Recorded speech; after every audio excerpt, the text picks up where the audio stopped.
Hello बच्चों, let's education discuss the role of the following with reference to immunity. Immunity के reference में हमको बताना है एंटीबॉडीज के बारे में। तो देखो, अगर हम इस क्वेश्चन के अंदर की कंसेप्ट के बारे में बात करें तो हमें देखना है कि व्हाट इज एंटीबॉडीज, कि एंटीबॉडीज क्या है। तो देखो, एंटीबॉडीज जो होती है that is also known as the immunoglobulin. Antibodies जो होती है this is also known as the immunoglobulins भी कहते हैं, इम्यूनोग्लोबुलिन्स। और ये एंटीबॉडीज का जो नेचर होता है, इम्यूनोग्लोबुलिन्स को शॉर्ट में लिखते हैं आईजी और एंटीबॉडीज को शॉर्ट में लिखते हैं एबी। ओके, अगर हम बात करें तो देखो, एंटीबॉडीज जो है ये प्रोटीनिशियस नेचर की होती है।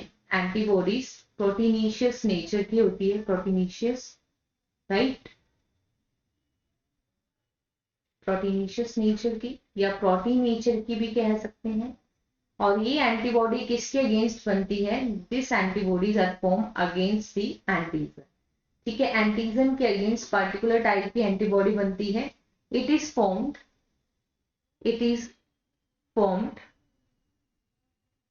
Against antigen, right. और हम कहते हैं स्पेसिफिक टाइप की एंटीबॉडीज बनती हैं अगेंस्ट द एंटीजन, और ये इनको बनाने के लिए रिस्पॉन्सिबल सेल्स होती हैं। ठीक है, it is formed by plasma cells. Plasma cell से बनती है। हम देखते हैं कि प्लाज्मा सेल से कैसे बनती हैं। तो देखो, हमारी बॉडी में दो टाइप की इम्यूनोजेनिक सेल्स होती हैं। There are two type of immunogenic cell. Immunogenic cells two type की होती है। One is known as a T lymphocyte cell. T lymphocyte cell itself not forming any antibodies. It is just helping the B lymphocytes to produce antibodies, right? अब B lymphocytes जो होती है ये further differentiate हो जाती है plasma में। It further differentiate into plasma cells, और ये प्लाज्मा सेल से फर्दर क्या बनती है? एंटीबॉडी। प्लाज्मा सेल्स में डिफरेंशिएट होगी, प्लाज्मा सेल्स फर्दर क्या फॉर्म करती है? एंटीबॉडीज का प्रोडक्शन करती है।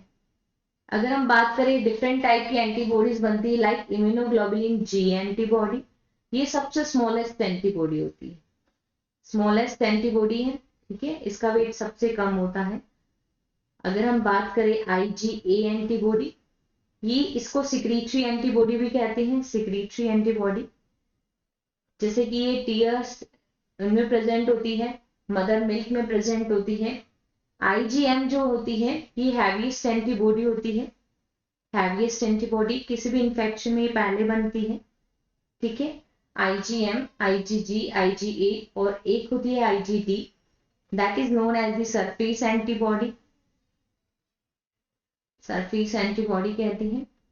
और अगर हम बात करें आईजीई, तो ये एलर्जी के समय इस एंटीबॉडी का जो सिक्रीशन है वो ज्यादा होता है। Okay, so this is all about the antibodies. Hope you understood this concept. Best of luck.